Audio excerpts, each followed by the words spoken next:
जैसे कि अभी आपने देखा कि आज यहाँ पंचशील मैरिज होम में शादी मतलब फार्म हाउस है, यहाँ पे एक संकल्प दिवस के उपलक्ष्य में महिलाओं का कार्यक्रम चला था। उसमें कुछ उपस्थिति पुरुषों की भी थी और अभी कार्यक्रम समापन हुआ है और समापन के बाद आप देखेंगे कि यहाँ पर जैसे कि नाश्ता वगैरह जो भी मतलब खाने पीने का थोड़ा लिया गया है, क्योंकि सुबह से कार्यक्रम चला था। तो अभी मैं बातचीत करता हूँ। जी जी सर, क्या बताएं, नाम क्या आपका, कहाँ से हैं? सभी को जय भीम, नमो बुद्धाय। मेरा नाम शिव कुमार बौद्ध है और मैं आज इस प्रोग्राम से बहुत ही गदगद हूँ। आपने जो आज प्रोग्राम देखा है, ये प्रोग्राम मात्र 4 दिन की मेहनत का नतीजा है, जिसमें लगभग पुरुषों से 3 गुना संख्या ज़्यादा रही। सैकड़ों की तादाद में महिलाएं रहीं, पुरुष भी रहे। और मैं यकीनन ये बात कह सकता हूँ आज के इस प्रोग्राम को देख के कि ये महिलाएं गांव में, देहात में और शहर में जाके वो क्रांति पैदा करेंगी, बाबा साहब के संकल्प को पूरा करेंगी, प्रबुद्ध देश बनाने में अपनी अहम भूमिका निभाएंगी और बहुत जल्द ये देश प्रबुद्ध होने वाला है।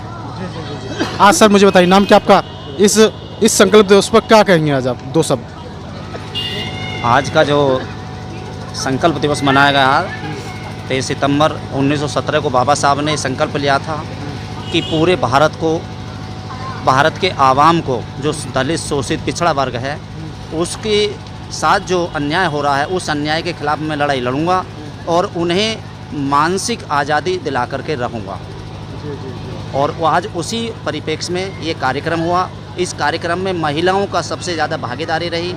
उसका कारण ये है क्योंकि समाज में जिस समाज की महिलाएं जागरूक होती हैं, उसी समाज की उन्नति का मापदंड तय किया जाता है। इसलिए महिलाओं को यहाँ पर ज़्यादा से ज़्यादा बुलाया गया, ज़्यादा से ज़्यादा कार्यक्रम में शिरकत करने के लिए बुलाया गया। और आपने देखा होगा इस कार्यक्रम में महिलाएं वक्ता थीं, महिलाएं संचालन कर रही थीं और महिलाओं की संख्या सबसे ज़्यादा यहाँ पर रही है। इस देश को प्रबुद्ध बनाना है। अगर प्रबुद्ध भारत बनाना है तो उसके लिए महिलाओं को प्रबुद्ध सोच देनी पड़ेगी, बुद्ध के मार्ग पर ले जाना पड़ेगा। बुद्ध का मार्ग ही इस देश को बचा सकता है, वरना आप देख रहे हैं इस देश में जो आज व्यवस्था चल रही है, इस देश को कोई नहीं बचा सकता। सिर्फ बुद्ध का मार्ग ही ऐसा है जो इस देश को युद्ध से बचा सकता है। जैसा अगर मैं महिलाओं के सम्मान के बारे में बात कहूँ, जैसे संकल्प दिवस मनाया जा रहा है, तो आज जैसे महिलाओं की भागीदारी ज़्यादा रही है, तो उस विषय में सर आप क्या कहेंगे? महिलाओं की जो भागीदारी रही है, इसमें आप ऐसा समझें कि धीरे धीरे लोग जागरूक हो रहे हैं। जो बहुत समय से चिंतनशील, सामाजिक, जागरूक कार्यकर्ता जो हैं, वो लोगों ने जब ये आंक लिया कि भाई महिलाओं की जागरूकता के बगैर हम अपने मिशन को आगे गति नहीं दे सकते, तो इसलिए समाज के जागरूक लोगों ने, मिशनरी लोगों ने, पुरुष वर्ग ने महिलाओं की तरफ रुख किया और महिलाओं को जागरूक करने का काम किया। गांव-गांव जाते हैं, अपने खर्चे से जाते हैं, भीम ज्ञान चर्चा करते हैं, बिना खर्चा करते हैं। भीम ज्ञान चर्चा बिना कोई खर्चा। आप यकीन मानिए एक दिन ये देश महिलाओं की वजह से बहुत आगे उन्नति करेगा। जी जी, बहुत बहुत धन्यवाद। आप क्या कहेंगे?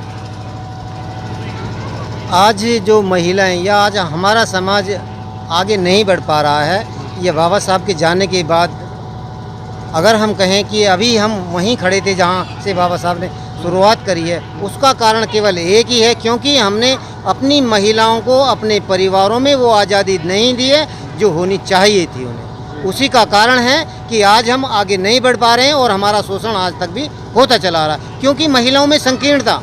जब ऐसे प्रोग्रामों में हमारी महिलाएं, हमारी बेटियां, हमारी बहनें नहीं जाएंगी तो उनकी समझ में नहीं आएगा, क्योंकि हम उन्हें बता नहीं सकते।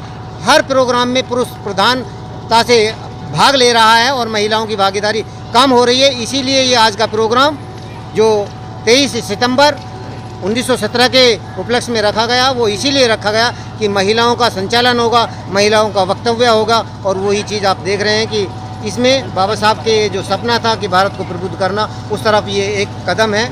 बहुत बहुत धन्यवाद आपका। वहीं मैं अभी महिलाओं से बात करता हूं, क्योंकि महिलाओं में उसमें ज़्यादातर जो भागीदारी रही है वो महिलाओं की रही है। जी जी, आप इस प्रोग्राम में आज मतलब ये पहली बार आई हैं, पहले भी आ चुकी हैं? हाँ जी। आज इस प्रोग्राम के बारे में जैसे क्या सीखा, आज आपने क्या सीख ली थी इस जैसे जो प्रोग्राम होता संकल्प दिवस के बारे में क्या कहेंगी बाबा साहब के बारे में? हम ये कहेंगे कि बाबा साहब के जैसे सब बने। हम सब तो आप इस प्रोग्राम में पहली बार आई हैं या फिर पहले भी आ चुकी हैं इस तरह के प्रोग्राम में? 2-3 बार आ चुकी पहले भी मैं। दो तीन। क्या नाम है आपका? मेरा नाम कृष्णा है। कृष्णा। कहाँ यहीं से ही है? यहीं हाँ गाजियाबाद से आई हूँ, शास्त्री नगर से। और तमाम जैसे कि यहाँ पर महिलाएं उपस्थित हैं। जी जी, एक्सक्यूज में, क्या कहेंगी आज क्या कहेंगी इस प्रोग्राम के बारे में? ये प्रोग्राम बहुत अच्छा रहा, बहुत सफल रहा। आज बाबा साहब ने जो संकल्प लिया था बड़ौदा में जो रेलवे स्टेशन पर एक पेड़ के नीचे कि भाई अगर मैं ऐसे सूट बूट में हूँ और इतना पढ़ा लिखा हूँ, लेकिन उसके बावजूद भी लोग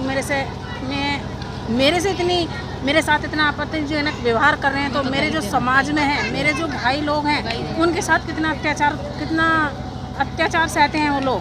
वे लोग मुझे जब इतना मतलब आपत्तिजनक हो रहा है, मेरे साथ इतना अत्याचार हो रहा है, तो उन्होंने एक वहाँ पे बैठ के बहुत रो के भयो, तो उन्होंने बहुत सोचा समझा कि भाई मेरे शुरू से जब से मैं पढ़ने स्टार्ट किया तब से मैं आज तक, और मैं विदेश से डिग्री भी लेकर के आया हूँ, उसके बावजूद भी ये लोग मेरे से इतनी छुआछूत करते हैं, मुझे इतनी आपत्तिजनक कहते हैं, और मैं आज ये संकल्प लेता हूँ। तो मुझे ये बताइए, इस प्रोग्राम में आप मतलब कितने साल हो गए इस मिशन से जुड़े हुए?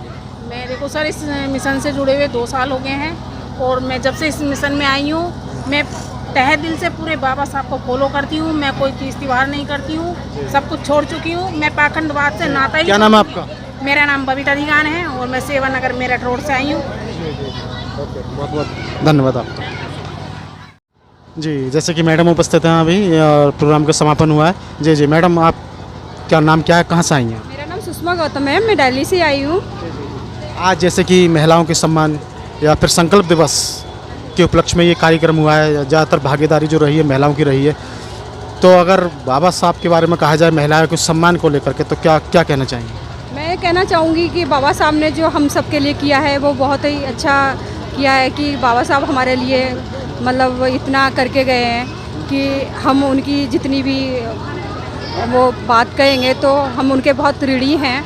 इसी के साथ मैं कहना चाहूँगी कि हम सारी महिलाएं, सारी बहनें उनकी ऋणी हैं कि हमारे लिए उन्होंने ये शिक्षा के द्वार खोले, हमें आज़ाद कराया, और हमारी जो बेड़ियाँ थी, पढ़ने लिखने का नहीं दिया जाता था, वो सब हमारे लिए बाबा साहब की ही देन है कि जो हम आज इतनी आज़ादी से यहाँ घूम रहे हैं, पढ़ रहे हैं, शिक्षा के माध्यम से बहुत आगे तक जा रहे हैं, हमारे बच्चे पढ़ रहे हैं, और आगे हम और आगे बढ़ेंगे अगर हम बाबा साहब का मिशन आगे बढ़ाते रहेंगे। तो मैं चाहती हूँ कि बाबा साहब ने तो हमारे लिए सब कुछ पहले ही कर गए हैं, कि लिए हम चाहते हैं कि हम इसको थोड़ा सा और कर आगे बढ़ा सकते हैं, और मतलब बढ़ाने की कोशिश कर रहे हैं। बाकी तो हम इसको सेव करके रख लें, वही हमारे लिए बहुत बड़ी चीज़ है। बहुत बहुत धन्यवाद आपका।